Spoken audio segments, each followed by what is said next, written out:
Everybody, welcome back to another episode of the Chasing Edges podcast. Got the doc on again. We're coming live from the dungeon, his basement, and had some mechanical difficulties. Both my mic stands snapped, so that's duct taped to a bench with weights holding it up. So maybe this podcast doesn't last that long. I think it's going to last a long time. That's 75 pounds. Yeah, usually ours last a long time anyways, but thanks for hopping on again, Doc. Okay. How we doing? I'm doing very, very You're good. Yeah, you're constantly here. You got 2 videos going upstairs learning. I love it. Yes. Another bunch of questions coming at you. Shoot. All over the place, but I'm going to start in the supplement category. Okay. So there's obviously a big, we'll call it a quote unquote big controversy with the BCAAs versus the essential amino acids going on right now because a lot of research has come out against BCAAs. Okay, this is very interesting. You don't even know this, Brian. I have a patent on the amino acids. The essentials? Yes, I never told anybody. Okay. What happened is there was a company called Muscle Farm then that allowed me, they pay for the patent. So they own 50% of the patent, which is fine. I haven't fought it, but I can if I wanted to. But what happens is that the industry took branch change amino acids. By the way, I created the first branch change amino acid supplement in the industry ever. Oh, wow. People don't know that. And most people start saying that branch change amino acids helps you build muscle, which is a lie, but partially true to it. Branch change amino acids are part of the essential amino acids, right? And for those people that are out there that want to learn a little more science, it's a cool mnemonic, TV till PM. So TV, TIIL, PM. And that gives you the 8 essential amino acids. If you don't remember, TV, so threonine, valine, okay, till PM, tryptophan, isoleucine, leucine, phenylalanine, and methionine. So that's right there. Out of those 8, by the way, there's 3 other ones that I consider really important, and I'm going to bring those back later. But one of them is glutamine, arginine, and glycine, and I'm going to talk about them later. But branch chain amino acids do help you build muscle if they're included within the essential amino acids. Yeah, I think that argument gets a little diluted because they say, like, obviously BCAAs alone is what they're stating. And I'm going to talk about that. Yeah. No, branch chain amino acids do not build muscle. I don't care who stands in front of me here. I created the first ones, okay? My intention was never to say that they build muscle. They prevent muscle breakdown, which is a different statement. So let me explain what happens. You work out. Every time you work out, you break down muscle. Now, the body does not like to take proteins outside the muscle and dump it out into the blood. So the body says, okay, I'm going to use, if I don't have the fuel, I'm going to bring some branch chain amino acids. That's what it's doing. That prevents, when I load my system with branch chain amino acids, I'm not going to put new muscle. I'm just going to prevent that I would say, procedure, or not procedure, let me look for the word, that metabolism of the branch chain amino acids. So I'm preventing breakdown of my muscles so I can put new muscle into it. So if I have, and for all those people out there that are buying branch chain amino acids and don't notice any building of the muscles, you are correct. Now it's how you also use those and the dosages. So for example, I was the first one also that came with the ratio. And every freaking people copy the ratio out there. It was 3-to-1 ratio then, which it was off a little bit based on my science and based on now years of playing with the ratios, right? I do know the ratio that allows you to prevent the best muscle breakdown. Now, what is very, very interesting is that the timing of the branch chain amino acids is super, super important. For example, I'm going to give you 2 athletes here. I'm going to give you a marathon runner, and I'm going to give you a weightlifter. When do I want to take it? Or maybe with what I want to take it, which is very interesting. If you're a runner, a cyclist, or somebody that does aerobic training, and you want to have a fuel source, you want to use branch chain amino acids right before the race with 2 teaspoons of honey in your drink, which is, you guys do not believe me, just everybody that is listening to the podcast, go get a race, take amino acids, and in this case, branch chain amino acids, and I have to throw a bone to myself there. The best ones are MR100. Why? Because I work on that formula for 3 years, and then 9 years later on research, I created that formula, and it was based on performance in my patients and my athletes. And that's Infinity Fitness supplements. InfinityFitness.com, yeah. So then when you go do that, and by the way, there are other good brands out there, but this one is the best. So there's a there's the trailer, there is the Chevrolet. This is the F14 of all the branched-chain amino acids, right? So then you mix that, and actually you need about 0.15 grams per kilogram. That's another thing. Most people take dosages and they have no idea what they're taking.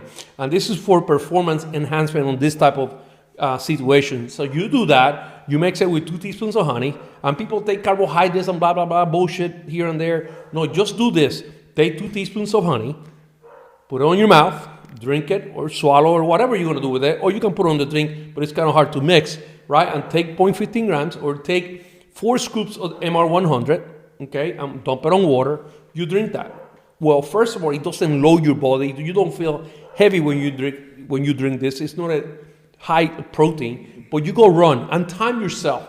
Do it before and do it after. So do it 2 or 3 times so you don't know, oh, it was a one time. So no, do it 2 or 3 times. Take your time and then do that. Tell me what happens with your soreness. And I want you to do 1 to 10. I'm mildly sore, very sore, whatever level you want to. And then you do that with the branched-chain amino acid, the honey. Tell me what happens to your timing and tell me what happens to your soreness.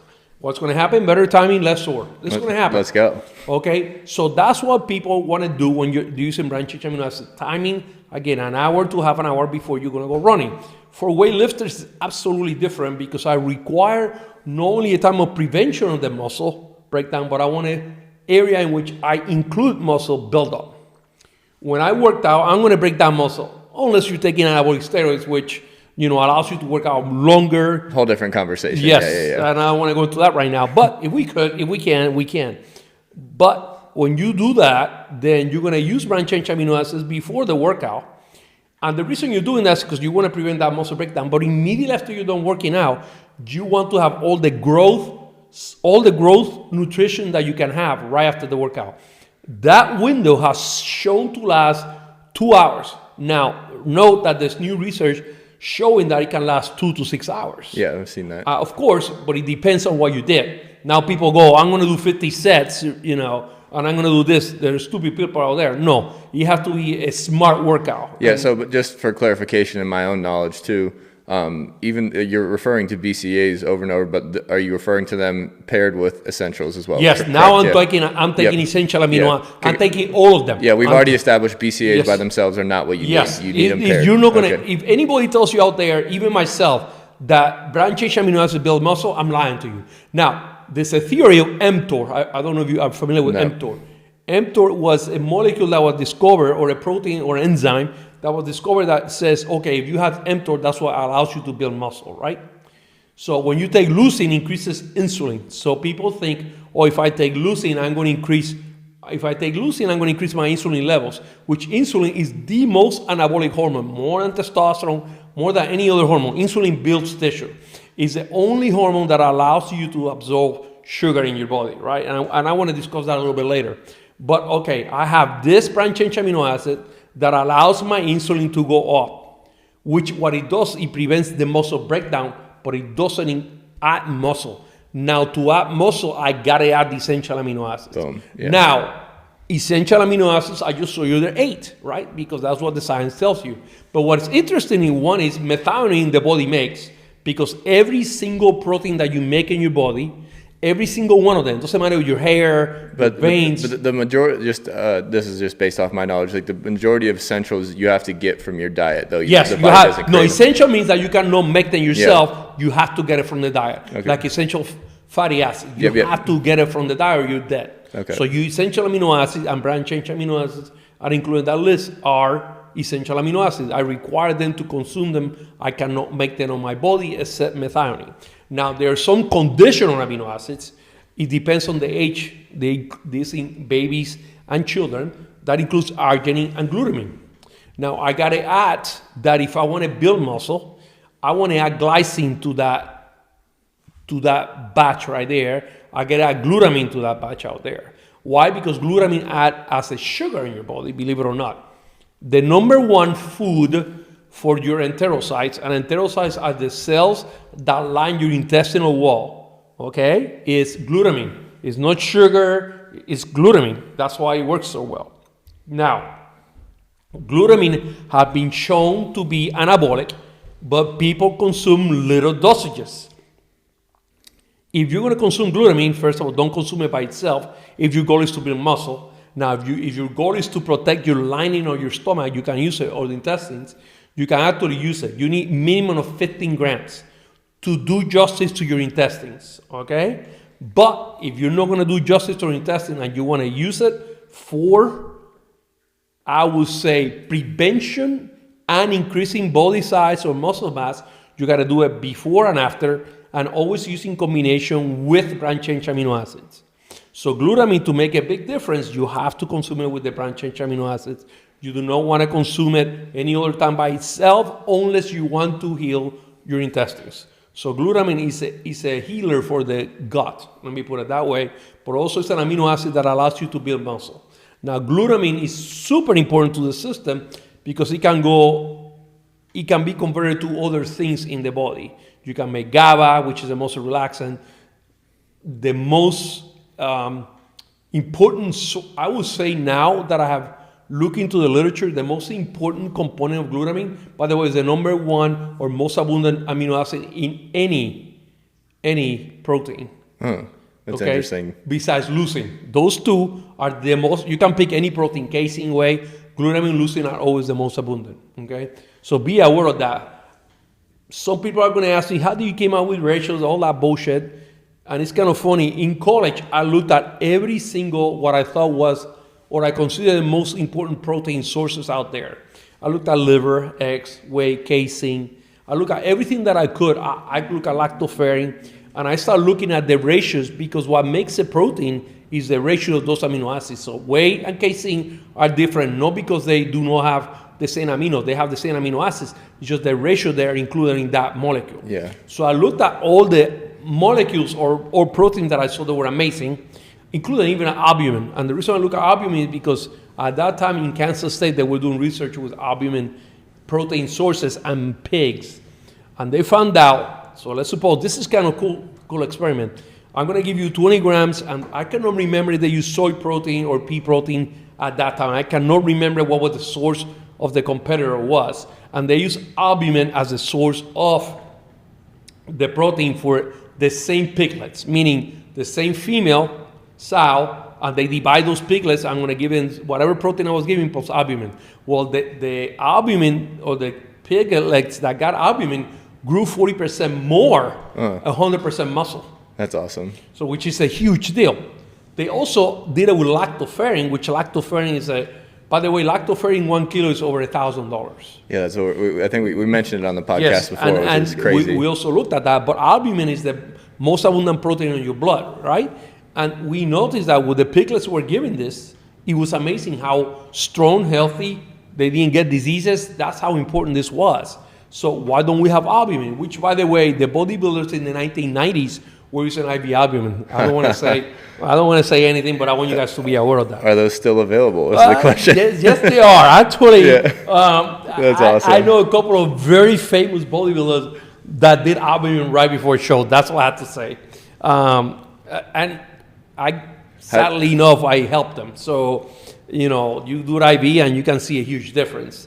So albumin is very hard to get now as a food source, but as an IV, you can easily get it. For example, if I was a super rich person and a big NFL player and I got sore, I tell them, my doctor, put some albumin on my blood there. How do you spell it? I don't know what that is. albumin, albumin.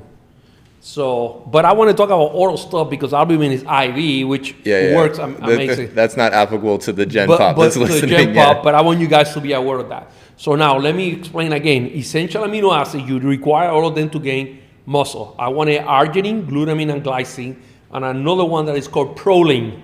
And proline is the most abundant amino acid in collagen. And what is the most abundant protein in your body? Collagen. So, and proline and glycine are the two most abundant amino acids in that protein. So I said, I wonder what happens if I take a formula that has essential amino acids and I add glycine and proline. And my goodness, it makes a big difference. Let's go. So that's what I decided in muscle synthesis, which is also an Infinity Fitness amino acid combination. I added those two because I wanted to see what happens. What was interesting, we took similar formulas, including free-form amino acid. By the way, I don't always want to give myself here a pat. There's other amino acids formulas that are actually very good. Not as good as muscle synthesis, but very good. And I want to mention them. One of them is Muscle Feast, the natural essential is excellent, Muscle Feast. And I think you can go to musclefeast.com. The other one that is left is called Density by Beverly International. They truly, truly do justice. It's their tablets. Amino acid tastes awful. Yeah, I mean, terrible. you cannot, if you try a product and it tastes delicious, be suspicious, okay? Because it's very hard to mask the flavor. Now, the new companies are using a lot of Splenda. I don't like to use Splenda on my products or my supplements. So if you see a product out there has that Splenda, I didn't do it. Yeah, the Infinity Fitness uses stevia. I like the stevia one. Yeah. Yeah, and stevia, by the way, allows insulin to work better. I know people don't know that, but it enhances insulin. So I do not want to be out there and say, "Oh, Serrano created something with Splenda." No, I have not done that. I will not do it. Splenda is a killer for the bacteria in your gut. So be aware of that. But those companies have great amino acids. Beverly International, the name is Density. Muscle Feast, I think it's called Essentials. They are good, but again, the key is muscle synthesis. But those are good sources of free-form amino acids. I think that Beverly International have a brand change amino acid with glutamine, but I don't remember the name of it. I know Muscle Feast doesn't have one, but Muscle Feast has a brand change amino acid formula also. Nice, yeah. Then we won't that was 20 minutes on essential versus BCA, which is awesome. Just so timing of the essentials in the branch chain specifically for hypertrophy. Okay, so if I'm going to use timing for hypertrophy, I want to use branch change amino acids before the workout. Now, if you have the money, because essential amino acids are expensive, I would take essential amino acids before with the branch change, the bigger dose of branch change amino acids before a workout. After that, I only care about essential amino acids, which the branch change amino acids are included, but I don't have to have a big dose before it. But the most meaningful doses for intra and post is the essentials. Yes. Okay, bam. Absolutely. Yeah, I like that a lot. If I was going to spend my money, I wouldn't spend on the branch change. I just spend on the essential amino acids. Yeah, just to be efficient or frugal. But then moving on, obviously I'm a big fan as well, but creatine seems to be a common question. Usage, dosage, dosage is pretty clean where it's usually 5 grams pre and post, correct or no? Well, wait a second. I want to talk about creatine. I wrote a little infomercial on I can't remember the magazine, I even forgot. That was so many years ago. That was 1992 or 93, about creatine. And I'm the one that started the mega dosing of creatine, loading. Yeah, the loading, yeah. Yes, I created that because what happens was I was having people that were really not eating meat all the time. And I noticed that when I load them quickly with creatine, which, by the way, is the combination of 3 amino acids, these people responded really well, but I also noticed that if you were a big, heavy meat eater, the response to the loading wasn't necessary, and you responded to a small amount. Now, the problem with creatine now is have been shown to protect the brain against even concussions. Yeah. So it's incredible, and I told you about the best guy and the biggest expert on creatine is a guy named Jeff Stout. Yeah. That I know. We talked about last time, but yes. Just the overall benefits. I mean, I would say creatine is amazing. 2 rules that I'm going to give you: never do it before workouts, even though they tell you to do that. One, they do cause muscle cramp due to sodium. Don't believe me. I was hired by a couple of teams to find out why were the players having cramps, and I went through everything. I looked at blood tests. I look at everything. I couldn't tell what it was. I couldn't figure out. And then on the way out to the practice, they would pat this poster and they drink this juice. I didn't know what it was then. And I went through everything. I spent 3 days on this stadium looking and looking and looking. Nothing on the blood test. Nothing. Where I finally said, okay, the only thing that was doing difference in this cramp started was drinking this juice. And I didn't know what it was. So I decided to say, hey, I'm going to go running today with them. Then I was in shape. So I said, I went running. I took that drink before they went, and my calves were killing me, cramping. And I'm thinking, what the hell? I never get cramps on I can handle the heat. Well, I said, okay, the only thing I did was drink that. So I went and asked the trainers, what's in here? I said, we put a lot of creatine in there. And that's when I figured out. Was it too much or was it just, I think it was too much. I don't know. they didn't know how much they were. They just put in the powder. They were getting bags and put on the drink, right? Yeah. Which is interesting. I think it's because it's just that you don't want to take too much creatine before the workouts. Yeah, I understand that, but like, so again, my own understanding, the like creatine does improve the cellular hydration. Yes, but you require salt to do that, salt and potassium. Got it? And the drinks do not put that. Okay, so like if you do, so like also it's probably different between like doing actually like aerobic run as opposed to like a pretty low intensity lift where Absolutely. it's just like, okay. Yeah, so that's when I said, okay, you don't want to take creatine before workouts, you want to take it after workouts. Now, if you're taking sugar and you're taking salt and potassium, I don't mind so much you're going to do that before the workout, okay? Now, another rule that I'm going to tell you, and a lot of football players do this, they take anti-inflammatories like aspirin, Advil, or ibuprofen, whatever name you want to do. And that's when you have issue with the kidneys. It's the only time we have seen in my office, and actually patients sent to me in which their creatinine levels of the kidney were high. And when I investigated, they were athletes that were taking creatine before the workouts, and they were taking anti-inflammatories after the workout, and the creatine levels were going high, affecting the kidneys. It wasn't the creatine, it was a combination of both. So if you have a person which is very common, like especially in football, it's just abused in football. Yeah. That's what I'm saying. You guys take a lot of anti-inflammatory. If you're taking creatine, be aware that can increase your creatinine levels, which is breakdown of that creatine. Okay, be aware of that. So if you're going to take your creatine, make sure that you don't take anti-inflammatories. If you're going to take your anti-inflammatories, don't take your creatine. Otherwise, you should be okay. It's very safe. You do not need to load anymore unless you're a vegetarian. Then you want to load. Yeah. Because they don't have no creatine source. Yeah, which is that's a question for later. We won't get too much into that. But as far as like the neuroprotectant side of creatine, like obviously, I recommend it to athletes, especially in collision sports. Everybody, any boxer, anybody that has any type of collision, either martial arts, football specifically, hockey, should take creatine because it allows you to help. Actually, what it does, it helps the membrane protect the brain. I forgot right now the science behind it, but I know that's one of the ways to do it. I read another study on the anabolic effects of creatine. It has a performance enhancing side to the anabolic process. Absolutely, it makes you it will put muscle weight on you. Also, it helps you retain. I think it's the true way that it helps you with hydration within the muscle. Yeah, because what people used to look down on that. Like people used to look like, it's just water muscles.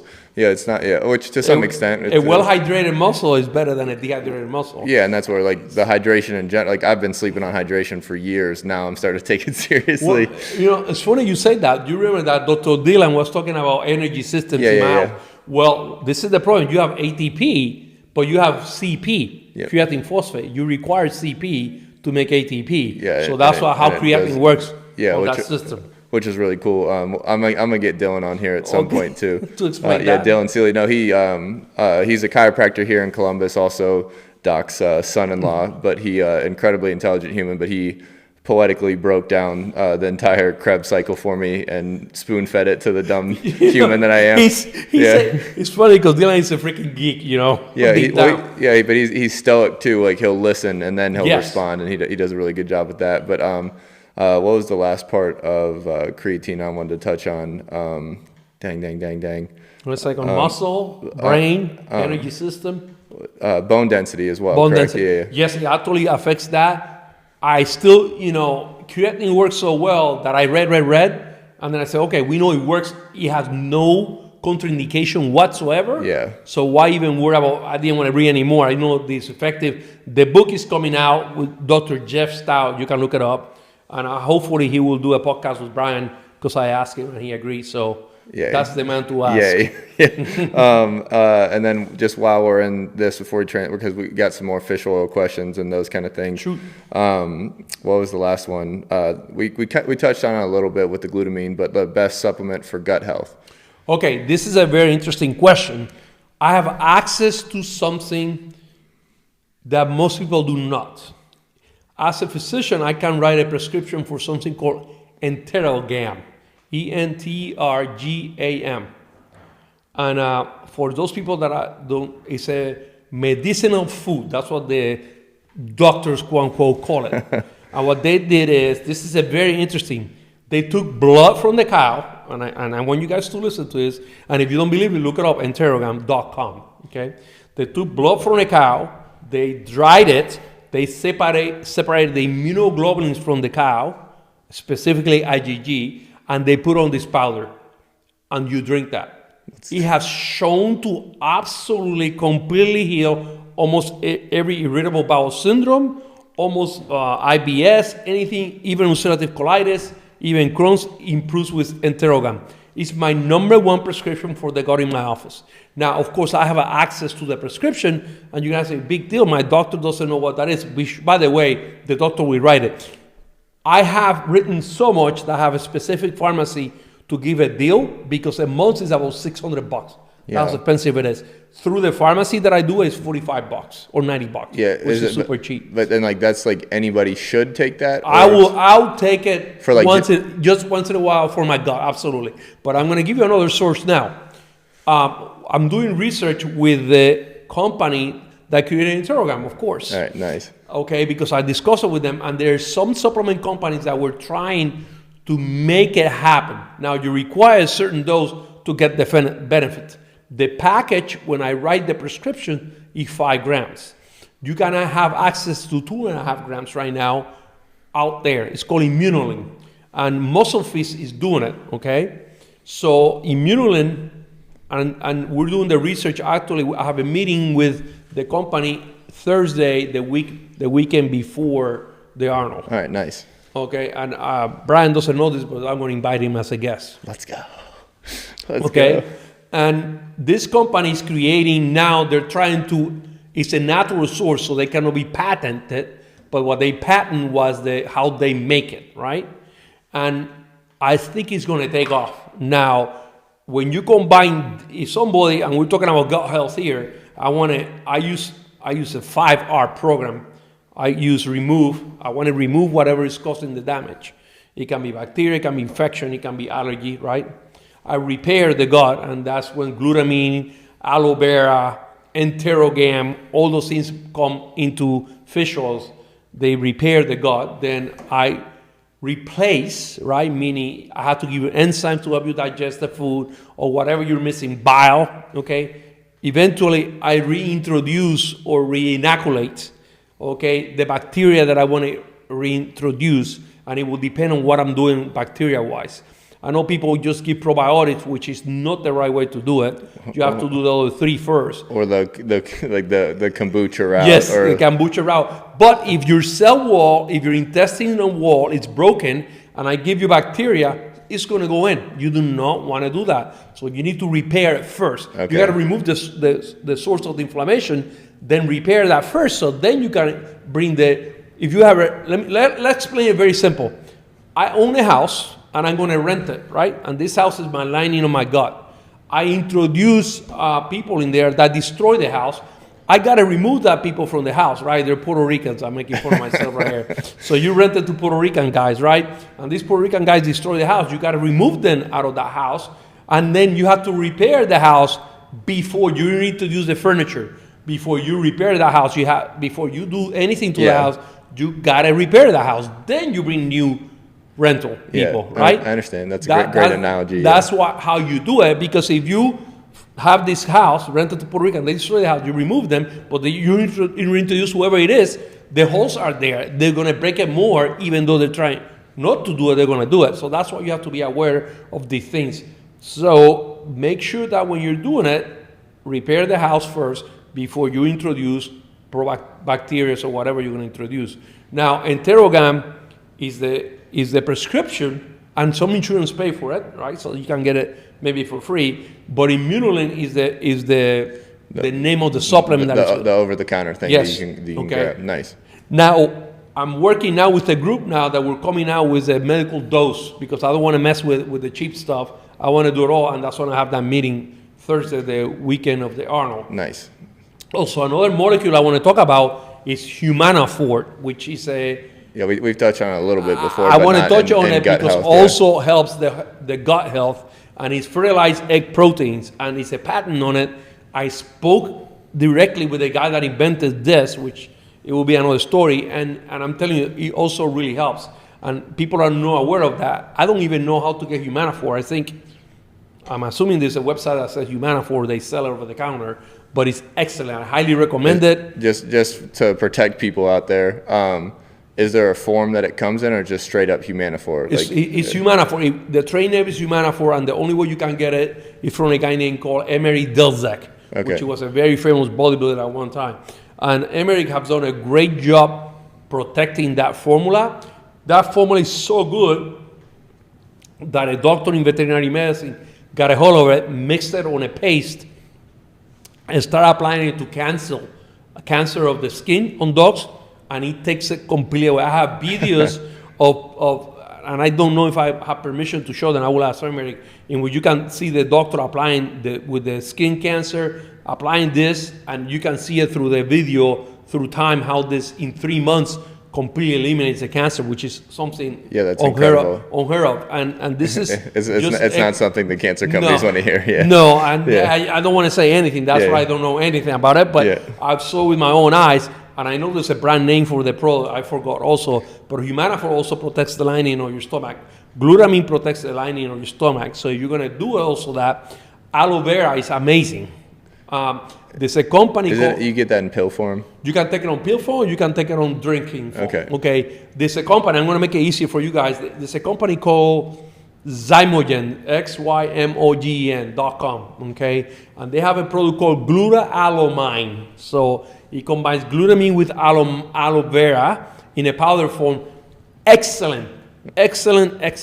If you want to order, you can order yourself, and I give you even my account. It is, what a second, let me see, 1-800-647-6100.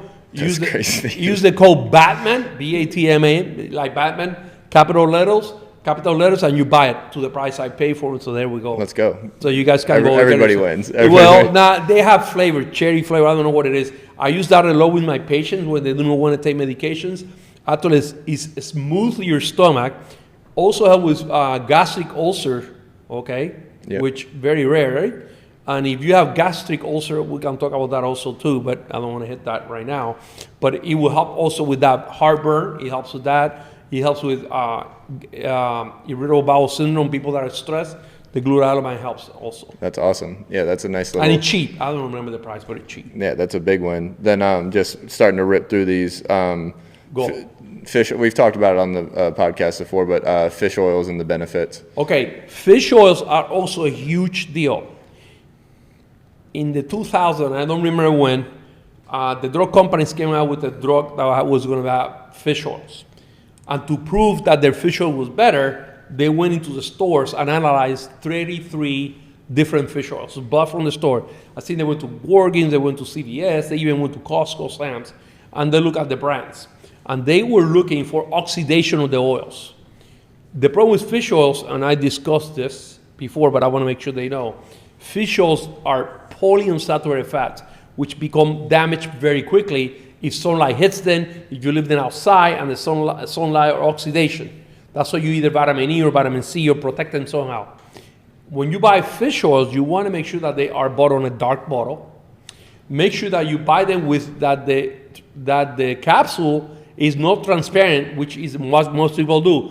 Because you open it, you put the transparent capsule outside, you leave it outside, the sunlight hits it, you're going to damage that oil. So oxidation is a big deal. That's why you never, ever buy oils of any kind on plastic bottles. Do not spend your money on olive oil, canola oil, whatever oil you want to get on a plastic bottle. You do not ever want to do that, either can or glass. Never, ever buy oils on plastic bottles. They're bad. I don't care which one they are, they're bad. Okay, so fish oils are very important. Another important thing about fish oil is that they have to be in balance. So you can check what is called an omega-3 index. You can go to any doctor and say, Doc, I want to check my omega-3 index, which is a number that they will give you, and it depends which company you use. It should be about 5% in some people, 8% in other people, depending on which omega-3 index value you're using. And you can ask the doctor, I want to check that. And what they do is they take the cell wall and they look at how much omega-3 fish oils are in there compared to the other fatty acids. And if you are not at a certain level, you're in deep doo-doo. Heart disease, cancer, all kind of stuff. So you need to have an omega-3 index if you really want to know. Now, make sure that when you take omega-3 fish oils, Don't take 500 milligrams. Like people come, I'm taking fish oil. How much? 1 capsule. It absolutely doesn't do that. The minimum dose for beneficial effects on fish oils is 2 grams. Now, that dose can be reduced if you combine it with other oils, because now you are trying to bring all the benefits, all the other fats together. Yeah. If you're going to take 1 gram of fish oil, don't waste your time, don't waste your money. Maybe it helps you a little bit. You want 2 grams of fish oil minimum to make a difference. Then good companies for... Okay, good company for fish oil. I have my own fish oil. It's called Alpha Omega 3 by Infinity Fitness, but I combine it with other oils, 7 different oils. The reason I use 7 different oils is because I look at the body, I look at what's the most abundant fat in breast milk. I wanted to look at all those things, and that's what I use on my fish oil. I have mono, poly, I have omega-6 and omega-3, all that in balance, okay? I will use, if I was doing fish oil, what will I use right now? Metagenics, but that's a medical company. Let me think what is a good company with fish oil. Yep. Actually, Beverly International have a decent one, okay? But the only problem is you have to open them and take them immediately because they're transparent, but the bottle is dark. It doesn't let sunlight hit it. Who else is very good with fish oils?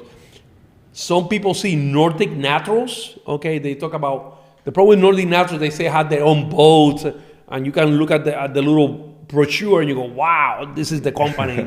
Well, when you look into it really deep, they don't own that boat or none of that, but it's pretty close. Okay, be aware of that. There's another company, the Zymogen.com that I gave you before. Yep. They got a great fish oil. Let me see.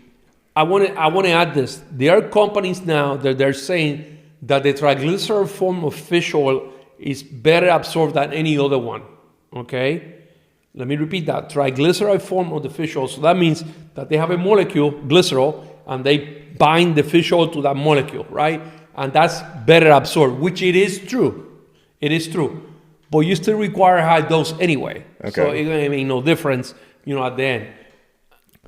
Go ahead. Just to the listeners out there, I've taken the Alpha Omega 3 since I was 18 years old. Yes. And same with the MR and the MS, and those are the 2 products that I take, vitamins, all my vitamins, supplements, everything that I notice when I'm on and off. Yes, that's pretty cool that you said that. Because it's muscle soreness is noticeably different. I've used other amino brands that also eliminate the soreness, but maybe not to the extent. And then the omegas, I haven't found one that touches it. Well, it's kind of funny you said that.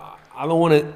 That's just my and obviously we're both biased because we love the products, but like I said, I gave you another names. I just want to say that I had an NFL team, entire team was taking my MS, MR, and my Alpha Omega. That team won a Super Bowl, and I'm not going to say that what I did or what they were taking, but it make a difference to the point that the next year when they remove it, they had new trainers, the new strength coach. They remove it, and the players were complaining to the coaches, hey, I'm sore. Last year I wasn't sore. The company decided to reorder from us again this year. Nice. That's what I'm going to say. So it's kind of with the NFL team. So that tells you something.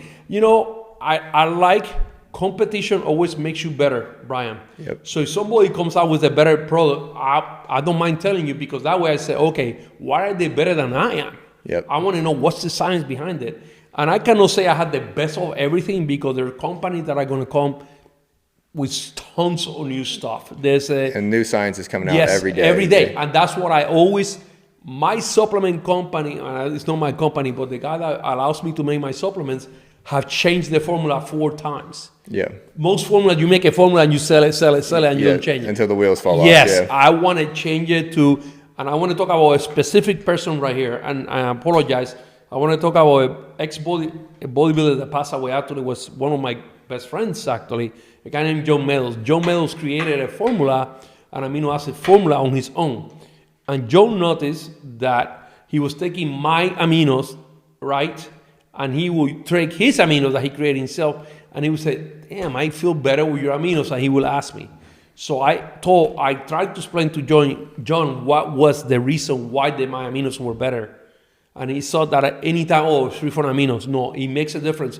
Why is whey better than casein, or why is lactoferrin better? Is because those ratios of amino acids are very, very important. It's an algorithm that yes, the body absolutely. reads. Yeah. And you have to be careful. I have also used my aminos in comparison to other aminos when I'm doing like rehab of certain conditions, and my aminos do work better. At one time on my own, I decided that I wanted to see which aminos were better, and I bought, with my own money, I bought 4 different companies.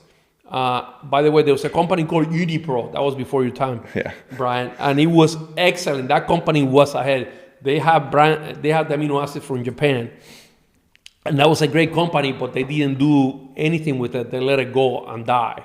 That was a great company. I don't know what happened to them. I don't know. I think somebody bought them and they didn't care, whatever they did.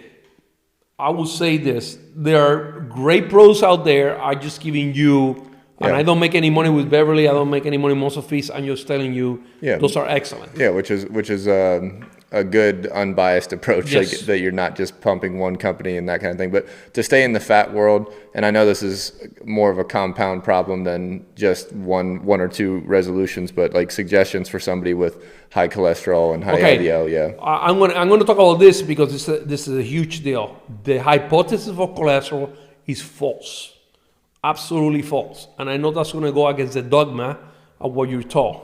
Okay, if I take 100 people.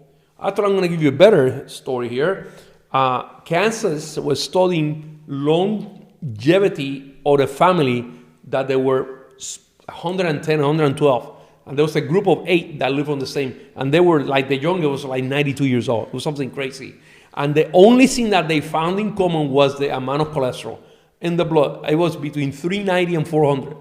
That was the only thing, which is a high cholesterol. You should be dead, right? Now, when I worked in the ER for 2 years. In 2 years, I diagnosed over 100 and something heart attacks, right? And the most common finding on those heart attacks was no cholesterol, but was high levels of insulin and high sugars. So the number one reason for heart attacks is not cholesterol, but I would say stress first and diabetes or high sugar second. So if you have high cholesterol and your sugars are low, I wouldn't worry about it. There's a new book coming out. It's called The Clot. I have the name for you guys in a second. Clot. Malcolm Kendrick is the author, okay? Malcolm Kendrick. And it starts with a Clot, C-L-O-T, and I don't remember the rest of the name. It's an excellent book that actually teaches you what truly happens. In the vessels, you have something called glycolex, which is a combination of a protein and a carbohydrate. When that gets damaged, the cholesterol tries to repair, or is a component of the repair there, and that's why it does. The cholesterol shows up on that area. But I want to talk about HDL and LDL, and I'm going to call LDL the school bus. Okay, but I want people to understand. I want bodybuilders that are listening to this to understand. Baseball players are better. Football players are better. Right? More brain. Hockey players are way better. Well, I don't want to say tennis players because I have a lot of those. They're way, way good too.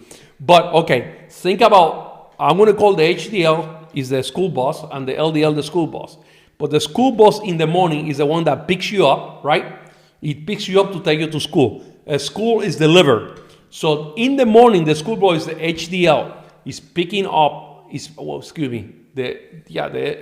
HDL. Well, hold on a second. So I want people to understand it. I want to come with a mnemonic here. Hold on a second. HDL will pick up. No. Let me look at it this way. There's 2 school buses. Okay, let's go with the school bus. We got 2 buses. One picks up the children, and the other one drops off the children. So the school bus in the morning is going to pick up the children to take them to the liver. HDL. LDL drops all the kids. So they come back to the house. That's why it's atherosclerosis, because it goes and drops. The only thing that you need to understand is LDL is essential for you to make hormones. 50% of all your hormones are made of cholesterol. The other 50% are made of protein sources. Let me repeat that. 50% of your hormones are made of fat or cholesterol, specifically cholesterol. Let me say cholesterol again. And the other 50% are made out of protein. Protein hormones are insulin, thyroid, growth hormone, ghrelin. Okay? Now, cholesterol hormones, testosterone, you guys, estrogen makes breast, progesterone, cortisol. okay, all those are made out of cholesterol. Now, 80-something% of those hormones that are made out of 50% of cholesterol are made from LDL, because LDL is what's dropped into that organ tissue to be able to make those hormones. So is LDL bad? Well, the more you lower your LDL, the lower your testosterone levels are going to be, the lower your cortisol levels are going to be. So statins are not a great or good drug to you be doing that, because it's chopping down half of your hormone output. Be aware of that. Do not do that. LDL and HDL is a baloney theory. It's not a theory, it's a hypothesis that made money for the drug companies, and they will never give you the data. The data has never been shown out. They keep it to themselves. That tells you something. So for those people that believe on cholesterol, absolutely do not. It does not help. Actually, for you guys to know this, if you are 60 years and older, like soon I will be, and your cholesterol is less than 250, let me repeat this. If you're 60 years and older and your cholesterol is less than 250, you have a higher chance of death, you have a higher chance of Alzheimer's, you have a higher chance of cancer, of any disease. So you want your cholesterol 200. Always, always, always. Does cholesterol intake affect your own cholesterol? I want to answer that question, because when you go to a dietitian, oh, you want to remove your fat, you want to remove cholesterol. The body makes 80% of your cholesterol, makes it, okay? So to decrease your blood level of cholesterol, eat cholesterol. Wow, this is going to go against everything you guys learned. Eat cholesterol. You know why? Because the body's going to take cholesterol and say, oh crap, I don't need to make it anymore. I just use what I'm going to consume it, and I'm going to use it, and I'm not going to make it. So all of a sudden you see cholesterol going down. How do I know this? One of my best professors in medical school is a guy named Dr. Flashman, amazing guy. So he believes the dogma, I'm going to lower your fat, blah, blah. But I say, if you don't give a drug, what happened to that person's cholesterol? On a low-fat diet, cholesterol usually will go up.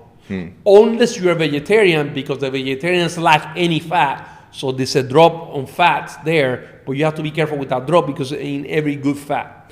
Be aware of that. Now, when I gave the person eggs, and I'm going to tell you, we took 17 subjects in my office, and they would have high cholesterol, and they were seeing my professor, blah, blah, and they were low cholesterol, diet, and they were giving statin, and the cholesterol was 109, and very low, right? And I said, why don't you guys stop taking the statin, see what happened? The cholesterol went to 200, 250, 260, and I said, okay, everybody in this group is going to eat 4 eggs a day.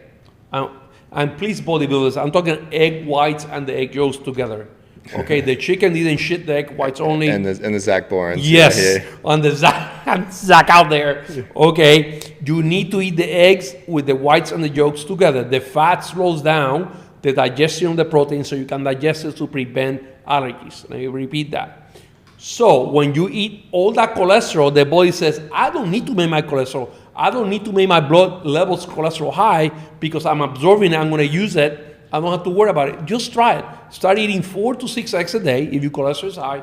Tell me what happened. Now, one requirement or one caveat that I have to say, you need to stay away from starches. If you continue eating a lot of starches, you might make more cholesterol. But if you stay away from starches, and I say consume 80 grams of starches, okay? Which is about 2 large sweet potatoes. And if you do that after an activity, you do it after a workout, you do it after you run, it will not do anything to your cholesterol, and I bet your cholesterol will go down if you believe on that hypothesis. Yeah. If you believe the dogma, believe on that, yes. Yeah, which is an asterisk by that for sure. Yes. Then start ripping through the back half of these. Go. I like this. Because some of this has carbs in it as well. Like, and again, this is case by case, but in generality, macros for a recovery day where you're trying to match. That's going to depend on the event. If the higher the aerobic, the higher the starch intake, right? The lower the aerobic, the lower I will use starches and I combine fats. But I'm going to stick with football players right here. I want like a 40-40-30, 40% protein, 40% fat, 30% carbohydrates, right? Yeah. For a big aerobic guy, I would say 50. And this is in the context of in general, or is this for a recovery day? I would say in general. In general. I was gonna say that. If I want to recover from workouts, I always have to consume a high protein diet. Yep. I will go almost 80% protein, 10% fat, 10% carbohydrates. And the reason for those numbers, which are absolutely an exaggeration, is because if you think about this, what happens when you eat pizza, Ryan.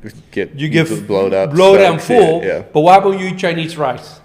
You go hungry 2 hours later. Yeah. You gotta eat. So the reason I want a high protein diet because it fills you up a little more, but I don't want too much chow and too much starches so you don't get that feeling. So you can eat your steak, a little raw potatoes with butter on it, and you will feel better. And that helps you recover faster than having tons of rice. Now, again, it depends on the type of activities you're doing. If you're a boxer that needs to like get his ass kicked and being kicked and everything, I will use a high protein, high fat diet. And I will have enzymes on that event. Yeah. And I will use 10%. Now, if you're a runner, aerobic, I will use a lot of starches because it allows you to keep your weight because you tend to lose weight if you don't eat starches. So we have a kind of caveat question in that world. Yes. Somebody's asking like the best supplements and diet for somebody doing a marathon. A marathon, okay. Everybody that comes to my office, and I have triathletes that have everything, always comes with a high carbohydrate, low fat diet. That's because that's what I've been taught. I want to explain physiology here. The heart, you and I sitting down right here, right, uses fat. Doesn't use sugar. Let me repeat this. Your heart consumes fat. It's beating all day.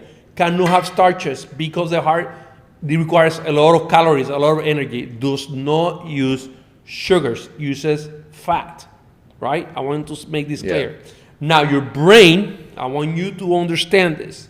Your brain uses 60% of what your blood sugar levels are. So, for those people, bodybuilders out there, if my blood levels are 100, I'm going to use 60.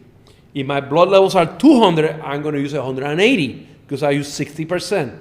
So the brain gets adjusted or gets used to whatever sugar levels are. So if you are eating starches, and your levels are 200, right, because you eat, they go up to 200, the brain, not the heart, gets used to those high levels. You so, 120, just to correct the math, yeah. Yes, 120, right? Yep. So all of a sudden, you got your levels to 160 or 100, and the brain said, dude, what are you doing? You're cutting my energy source. My fuel, used to, yes, and that's what happened. So for every single diet out there, and I'm going to go back to the answer in a second, I just want to make sure, if you're eating high starches and you change your diet, it's going to take 11 to 14 days to adapt to the new diet. Let me repeat that. It takes 11 to 14 days to see the benefit of the new diet. So for marathon runners, for aerobic trainers, for people that do triathlons, I want your body fat, your fat intake of your between 60 to 50% total. And the other almost 30 to 40% protein with about 10% carbohydrates. Do you guys think I'm crazy? Just try this. I'm going to give you an example. Yeah, that is counterintuitive to what I would guess. Okay. Too. So what you're going to do is for 2 weeks, you got to change this. For 2 weeks, you do your run and you're going to change your diet. I want between 60 to 50% fat, the rest proteins. And let the starches or the carbohydrates come as a sort of vegetable, whatever you want.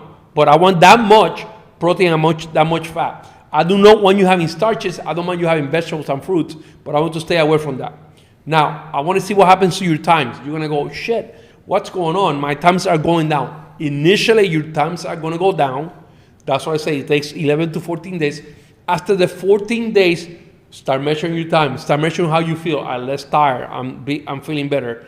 Now, when you're going to run your race, when you're going to do whatever competition you want to do, 2 days before that race, you've been eating the same way. Those 2 days, you're going to eat as many starches as you can eat. I mean, you're going to pound the body with starches. It can be 100% starch food those 2 days. And the reason is you get super compensation on the muscles. You get glycogen retention because you have not been feeding glycogen. All of a sudden, your body's super full of starches in the muscles where you need them. Not in your freaking belly, not on your fat, in your muscle.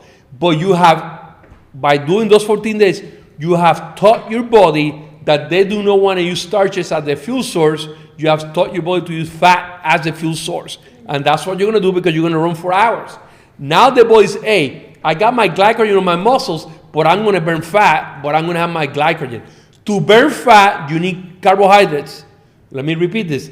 To burn fat, you need carbohydrates. Now you have a choo-choo train putting carbohydrates, but the fat is a massive train going full speed. Try it for 2 weeks. Let Brian know what happens to you guys. Let me know what happens, and you guys are going to see a huge difference. Now, to increase even my performance even higher than that, I would take about 4 to 6 scoops of MR100, combine it with honey. Remember, 2 teaspoons of honey, and then this time I'm going to give you a little separate. You're gonna add 2 pinches of baking soda. Let's go. Yeah, I like that. To that water. Why baking soda?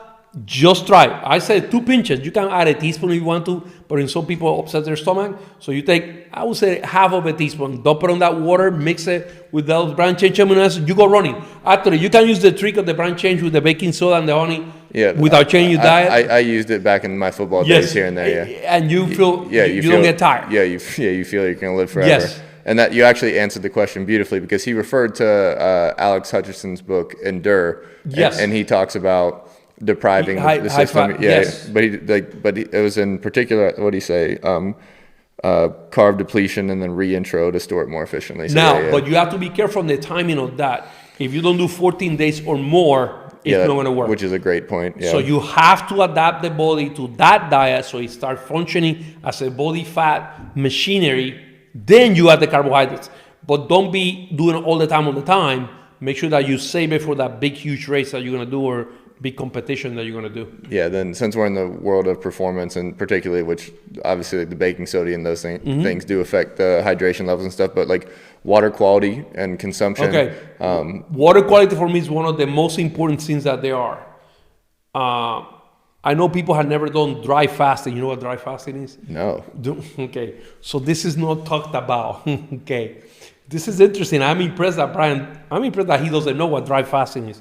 Dry fasting is when you don't have water either. For how long? Oh, this is going to be a great question. How long can the human body go with it? Okay. I mean, the myth or like the general consensus is 3 days. That's a lie. Yeah, I mean, that sounds kind of That's a lie. unrealistic. Wait. I want to give you I want to see what's the longest fasting that you can think of, that you've seen. You're saying food, water, anything? No, water, I'm going to let you have it.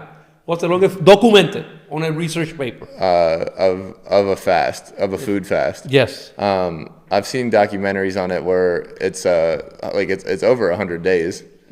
You give me a number. I'm going to give you the exact number. Documented. 125 days. Okay, 369 days. Shit. Okay, so which is insane. I know people are going to say, oh, bullshit. Look it up. 369 days fasting. That guy was 385 pounds when he started, had asthma, rheumatoid arthritis, and one more condition. At the end of those 369 days, he went from taking 6 medications to none. He had no diabetes, no arthritis, no asthma anymore. The body just becomes incredibly efficient. Yes, it? Yeah. And what he did was they only gave him water and electrolytes. That's the only thing he was getting. Now, documentation. The longest fasting documented, dry fasting, is Jesus. 40 days on the desert. Ooh, so people are falling here. Mr. Brian Peters fell off. Okay, dry fasting means you do not drink water. People say that you cannot do it. Okay, I have a friend of mine, a good friend of mine. His name is Christopher Ronnie. And I want to give you guys the phone number for you guys to call him. But I will not do that to him. Christopher is one of the highest IQ I ever seen on a person. And Chris Ronnie, what he does is he always calls me and says, I want to try something new. Can we discuss it? And, sometimes he's like one of my kids acting let's try this or let's try that. So he said, I want to try dry fasting. I'm aware that documentation is 40 days, but I said, listen, 2 or 3 days, you get a little off mentally. So I'm going to try it. By the way, every time that your mitochondria goes through the Krebs cycle, it releases water. Yeah. It makes water. Let me say that again. Yeah, Dylan taught me. Yeah. Yes. Yeah. So Brian now is thinking, oh shit, he didn't say that. Yeah. Every time that you use energy, you release water. So that water can be reused, right? Yeah. Okay, now, let's go back to this. Now, I'm going to do a dry fasting. For those people that want to try this, dry fasting means you don't eat food and you don't drink water. At the 3rd to 4th day, you're going to slightly demented, meaning, right? Yeah. Meaning that my mind, you're forgetting things. You want to watch a show and you forget the time. Little things like that. And you think, I'm not going to make it. But by the 5th or 6th day, you have absolutely zero joint pains. You are sharp. You can memorize things like you have never, ever memorized. It is incredible. It's very, very hard to do. I only met 4 people that have done it. Jesus I haven't met yet. Hopefully I will meet him. Yep. Okay, but there's 4 people in my office that have done it. I didn't think that those people were going to do it. Chris is the one that has done the sharpest, and I think Chris did actually 2 to 3 weeks of dry, which is crazy. insane. Right? At some point, I'll take a run at it. Yeah. Well, before you do it, make sure that you're not going to go be running. Yeah, I'm not going to do anything. I'm not going to. This is just extreme. We're talking about extreme because this is a game changer podcast, right? Yeah. So you goes out there, do it for 5 days. I'm telling you right now, at the 3rd or 4th day, you're going to feel like you're having hallucinations almost. And then you do it. By the way, I tried to do it. Yes, I'm a wussy. Yeah. I lasted 3 freaking days. I was like, it was like I had to go drink water, you know? Yeah. It was mental, but I had to drink water. Yes, I'm a weak mental person. I couldn't do it. Now, of course, I'm always doing something because the farm stuff like that, but I couldn't do it. Now, that's awesome. Let me answer that. That intrigues the hell out of me. I want you to try it. Let me answer that question. He said, "What's the best water?" Never buy water on plastic bottles. That's the first thing. Shit. Or supplements on a plastic bottle with liquid because it leaches. And I know it says it doesn't have this, it doesn't have PCBs, no PVCs. No. It said when you go out, you have friends and they have water. But occasionally it's not bad. Now, you're asking about filtration system, I think you said that. Filtration. Okay, they're different. Reverse osmosis, the ionize, best, all of it. if I had all the money in the world, I would use the ozone system. Ooh, yeah. Okay, ozone, for example, every Olympic swimming pool to keep the water clean is ozone. It's no Clorox, it's ozone. That's why it doesn't smell. Yep. Okay, so I will do that. If I have a choice, I will use an ozone system.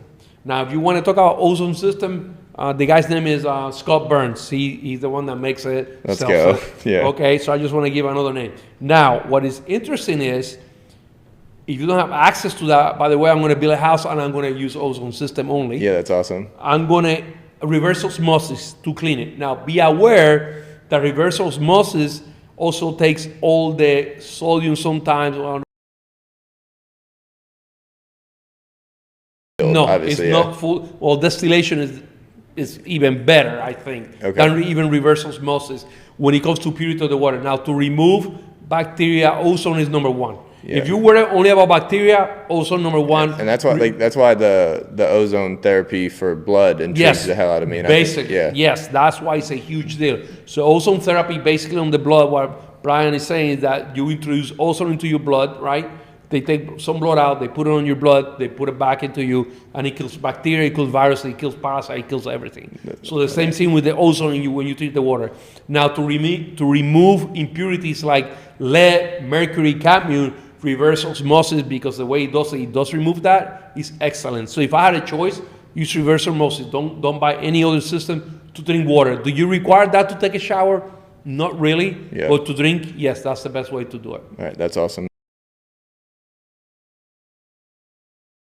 Into now is I've seen whether the starting point's reverse osmosis or distilled, where you start re-adding the trace minerals and things like that. On distillation, you remove some of the trace minerals. Yeah, so that's why you rebalance. That's what I do not like to use distillation. If I had you cannot get it done. So it's reverse. So I could be fine with my reverse osmosis. You'd be okay. Putting my trace minerals into reverse. Okay, awesome. Yeah, I like that a lot too. Then we've talked about this before. You don't got to stay on it too long. Best way to gain muscle gain muscle without gaining too much fat. Okay, I want to put a little bit caveat there. If you are in a stressful life, you're having a stressful life, somebody's dying, you're taking care of somebody, you're losing your job, COVID, whatever. It is not the best time to lose weight because it's going to be very hard. To gain weight it's not the best time to gain weight. And cortisol is a protective mechanism. It's to prevent you from burning the energy, accumulate energy, so you're able to use it when you require it. But because you're so stressed, you do not want to do any type of diet at that time. You want to take care of whatever is causing the stress, fixing that issue first, and then go into your diet. Now, if I was going to gain muscle, and I'm bodybuilding, or I'm working out, I'm doing my little run there, I would say the best one is 30-30-40. And that's mean 30% carbohydrate, 30% fat, 40% protein. That's it basically out of there, but that's the best one to do it, including everything. Now, if I have a very stressful person, has a lot of issues in their life, I let them have carbohydrates. And let me explain why here. The biggest enemy of cortisol is insulin.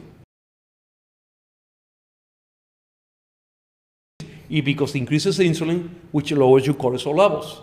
So that's when I say, okay, if you're having an issue with stress, that's the time that I say, I want you to have carbohydrates. I'm going to keep in between 40 and 50%. Now I'm going to lower your fat intake. I'm going to allow you to just to have either monosaturated fats with fish oils, but not too many saturated fats because you gain weight. It's just fat weight. And then the rest is going to be protein. So be aware of that. Ask questions to your client. Okay, what's going on in your life?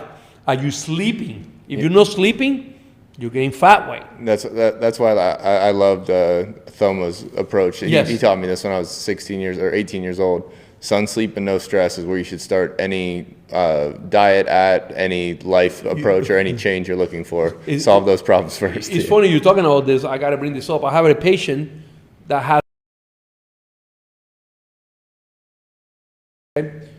and we're discussing happiness. And this guy went from nothing to having all the money in the world, right? And he was, now I have possessions. I have a book. Okay? I have a clock. I have company. Okay? I have medicine, right? Yep. So, and I'm talking to him and I say, okay, you have a book, but do you have knowledge? Do you have a house, but do you have a home? Do you have company, but do you have love? You have medicine, but you have health. Yeah, drastically different. All touchable, all intangible. Yeah. Okay? And I said, you have a nice watch, a nice clock right now. He had a Rolex, a very nice one. The whole bit. I know those guys, yeah. But yes, but can you buy time? You can't. So be aware of all. Freaking put it that way. No, I am not. Yeah. And that's why it's so important to be aware that I think when we're looking for happiness, I think we're looking for peace. I mean, do you find peace? I find that with God, with my family, with my dogs. One thing that brings me peace is when I'm being a decoy out there, you make fun of me, the dogs are attacking me. Yeah, but it's your version, and it's different for everybody. Yes, that's what I'm saying. You need to find out what yours is. Okay, that's my point. Now, if you don't have God, okay, and God can have different names in different parts of the world, you're not going anywhere. You have to have that spiritual component to there, and that's one thing that Brian has been doing lately, in which with the breathing, the meditation, which what it brings you to communicate. The whole energy system of the earth. Yes, which is a component of God. Yep. So be aware of all those things. Now, I have a strong belief on God. I strongly believe on Jesus, but that brings me peace.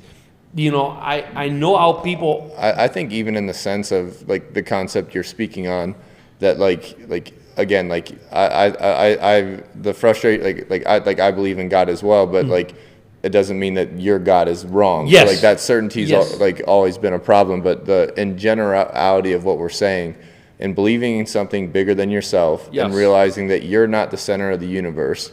We believe we are. I know, but that's where I think there is peace in that, because if you're the center of the universe, and you got to solve all the problems and figure out your mortality, and which is unsolvable. So all those things, I think that's where you can eliminate stress, is the belief and the faith. Yes. And so I think hundreds of patients, okay, and out of the hundreds of patients, 50% of them, I want to be younger, right? That's I want to be younger. And when I sit down with them, I say, you want to be younger, right? Which, by the way, there's no freaking drug, no growth hormone, no drug out there. You're telling me stem cell IVs not gonna make you live. What about NAD? I don't give a shit. I don't care. There's no gonna make you live longer, okay? It might help you live a better life, but it's not going to make you live longer. Yeah, I mean, and that's still just your body. It's not your mind. Absolutely. That's not going to give you That's peace. your body, yes. Now, when I ask, are you happy? Yes. No. When I think about it, are you in peace? No. My belief is that I have to believe that Jesus is the Son of God, and that's how I'm going to be hopefully go to heaven, right? But, you know, my office, I have 5 billionaires. Are they happy?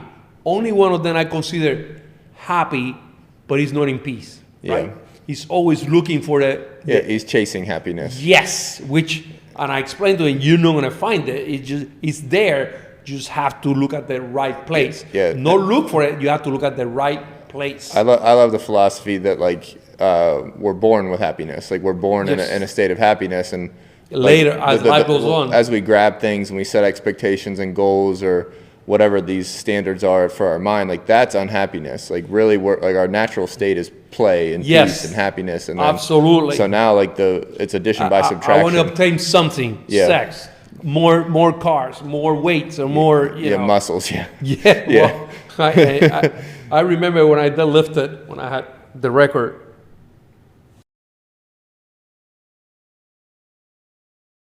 That this is the most boring sport I ever seen. Yeah. Dude, I looked at her. I never Yeah. competed again. Yeah. It's It was so. It was right there on my face. And Dad, this is so boring. I love those light switches though, where it's like, Yes. and it's fine, and like, and maybe you never competed again, like whatever, but like, and for X amount of time, like that was your world. Yes. Yeah. For 3 years, that was my. Oh my God! I gotta be better. I gotta lift weights.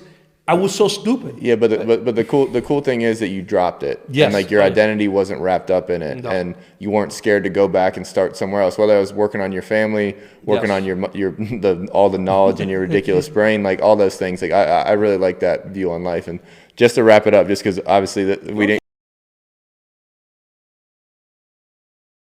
I don't know how long. We was here for an hour. It's never an hour. Yeah. Go ahead. But this question kind of talks to what we're doing, or what we're talking about in general is recommendations to get through workouts while you're going through a stressful time. Okay, I'm going to answer this question I want to be a little technical here. Okay, stress. The stress comes in 7 different ways. And I want to teach this to Brian. Stress comes as a chemical, because toxins and diet is a chemical, right? Yep. So it comes to stress. So you're eating shitty, it's a stress. Stress comes as emotional stress, okay? Is your significant other dying? Are you in a marriage? Are you getting divorced? That's emotional stress. There's religious stress, okay? Religious stress because it's guilty. Do you believe in God? You do not believe in God. Physical, are you physically abused, or do you work at a job that you're in construction and then you go work out? Those are stresses. Yep. You need to take that into consideration. Environmental. Okay, why environmental? Because we're on this slide right now. It's freaking freezing outside, no sunlight. That's environmental. Or environmental can be where you work at, which is a chemical company. Or do I work in an asbestos company? Or do I work with electricity? You know, all those things are environmental. Genetical, okay? Do you have a mutation that does not allow you to do what you're supposed to do? Okay? So you gotta, and the last one, which most people is the one that, quote unquote, is in your mind, economical stress. Yeah. Okay? Which, you know, we always think about that one, but look at the other ones, which emotional is huge. Look at the system as a whole. Yes, in chemical. So you need to look at, those are the 7 ways of your stress. Which one do I have to prioritize? Which one I have to defeat first? By the way, the worst cancers and the worst diseases are on shift workers. Let me repeat that. The worst cancer with the worst prognosis are people that do shift works, like doctors, firemen, policemen, you know, people that work at night, which I don't recommend you doing that. I did it because I had to. I still do it. But you got through it and you optimized after. Yeah. Yes. But I want you, please stay away. It's for vampires. You know, you're a vampire, no, stay away from it. So be aware of that. Now, once I look at my 7 stresses, okay, do I have a mutation that I have to fix with nutrition, vitamins? That's when I become very specific. And let me give you 3 samples. You can have an MTHFR mutation, right, which is a mutation where you have an enzyme that doesn't allow you to use your B or folic acid correctly. I'm going to simplify that way. You can have a BRCA gene. That's the most means that, yes, I'm going to get 55% chance of getting cancer. That is a bullshit lie also, okay? But that's what they tell you. Now, if you can have BRCA1, BRCA2, but you don't have the MTHFR, you really don't have to worry about BRCA1 and BRCA2. Got it? So those are, now, there's another mutation, something called protein enterocolitis, in which it's a disease in which your intestines cannot digest protein correctly, so you cannot have a high protein diet. You have to adjust. Also, a person with diabetes cannot have a freaking starches all the time because they have diabetes. So that diet has to what? Change. So the best diet is disease dependent or health dependent. Let me repeat this for all those people who are listeners. If you're fat, you need to change it to lose fat. If you are very too lean, for example, I have a great case right now on a person that has anorexia, which are the hardest persons to treat, which a long time ago I used to. It is very, very hard for a patient with anorexia to eat more because they're very, very specific on counting calories. So those people, what I have to do things different, I have to change the macronutrients very, very, I would say, nifty, okay, but specific. Nifty. But because I'm increasing maybe a little bit, maybe 10%, but they're eating the same amount. When they put on the plate, it's the same amount. Yeah. It depends on what, by the way, it depends on what kind of anorexic person you have. You have one that watches the calories, you watch the amounts. You have the one that does too much exercise. So you have to depend on what kind of anorexic person you have. That's my division. That's neuroscientific division. It's just that I've seen so many. So whatever is going to make you healthier, not better performance. You can be a hell of a performance, but then die the next day. And you've seen that a lot now, right? So I prefer to be healthy than to be the best like I was and risk other things. So be aware of that. Now, many things dictate what your diet should be, and we can discuss those later. I have 10 things that you need to watch when you're going to do a diet. I'm going to mention them briefly right now. Now, the reason I'm going to say this is because I know a lot of the question, which diet? Well, what's my disease? Where am I? I'm a diabetic, I'm a cancer. Which kind of cancer do I have? All that makes a difference on your diet. What are my goals? Do I want to gain, lose weight? Sex. I'm a male or a female because female have what? Female have their periods, right? Age. It's a baby, it's a grown-up. What kind of person it is, right? I'm screwed. Yeah. I cannot spend my money, so I have to look into that. These are all things that I looked at. I have to look at location. Where do you live? I remember telling a person from Ecuador, oh, you gotta eat this specific meat. And said, they do tell me, dude, we don't have that meat right here. Yes. You know, of course, that's why location is important. Seasons. And I wanted people to say, seasons, what do I have to do with diet? Okay, you live in Ohio. Can you go get a freaking strawberry out on the field? No. No. Can you get a freaking banana out on the field? No. Absolutely not. You shouldn't be eating fruits in winter because they're not here. Now, if you live in Puerto Rico, there are certain fruits that you can eat, but even the fruits rotate. Yeah. Right? So be aware of those things. Religion. Why religion? Because there are people that are Jewish, there are people that have Hindu, so that will dictate what I want to give them for a diet, you know? It's just, it is just a condition that is incredible. It's a system as a whole, though, that you're approaching. Absolutely. And you know, and when you're looking at all those things, and then you put them together, then you can come up with the best diet. Then you can come up with my best beneficial. Then I have health, which increases performance. The better, the healthier, the stronger I am, the better my performance is. Instead of looking, let me perform and then look at health later, which is what a lot of athletes do. No doubt. You know, and I'm guilty of that. I was guilty of that, you know. Now, it's kind of funny. I eat carbohydrates, I don't eat starches. Well, when you and I go out, sometimes we eat whatever the hell we want. Yeah, no We're doubt. A family, you know. Yeah. Like today, you went and you bought food from this great restaurant. What's the name of the restaurant again? Town Hall, yeah. Town Hall in Ohio, which is amazing. Bobby, I'm giving you some kudos right there. Yeah. But they have organic food, you know, they have all this. So we have a good time eating that. But what do you eat that you didn't give me any piece of? The butter cake with ice cream. So Brian buys this butter cake, and of course, I went to take a shit after I ate, and I come out, and Brian freaking ate it all. But poor timing, Yes, but we're together having a good time. Relax. I don't eat it because you relax. You're not stressed. You're having a family occasion. It allows you to relax. Now, I have a great friend, and he's a person that needs to be interviewed for this podcast. His name is Owen Lacey. And Owen has, and I'm only give you the 4 rules of Owen because I want Owen to tell you about that. And I'm going to text Owen and Brian together actually after we're done here. Owen has a system, and he's from Ireland. Great guy, amazing knowledge, family guy, in which he does a lot of teaching to big companies, smaller companies.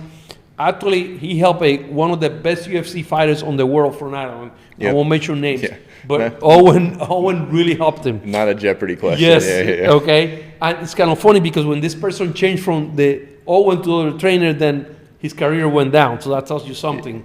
And Owen Lacey can give you these 4 wisdoms, and I'm going to leave it at that so you guys can come back to Brian Peters' podcast, because when he brings it, you guys are going to sit there and go, oh my God, I never thought about it. They're so simple that you're going to sit there and you're going to go. I even have a shirt. He made me a shirt with these 4 rules or principles of food, but I want him to tell you. We'll get there. And then the last deal of the day, which is always something that we've talked about before and I've dealt with in my personal life, the vegan diet.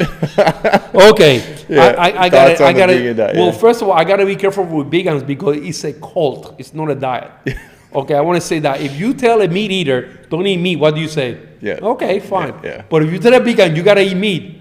Oh, dude, you either have gloves, you have to be a UFC champion. Or a weapon. Yeah, a weapon to defend yourself. Okay, I want to say this. The body was meant not to be a vegetarian. First of all, there's no culture ever in history that survived with vegetables or being a vegetarian. You survive now because you can go buy it on the supermarket.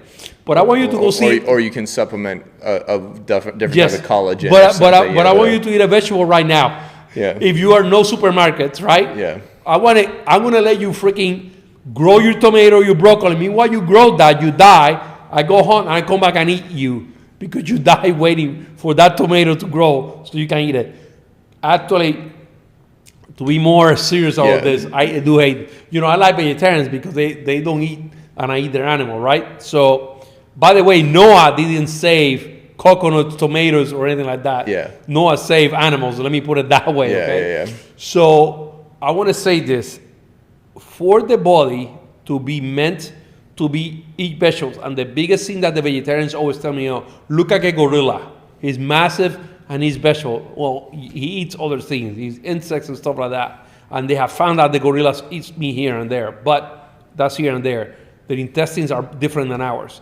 Now, for a human being to be a vegetarian, you cannot make it. You have to actually supplement the diet with B12 iron because you cannot make it. You cannot do it. Also, and so they use like the nuts. And even the nuts. You can't. You cannot. For B12 on a full vegetarian, I'm talking a complete vegetarian person. Yep. You actually must have B12 as a supplement.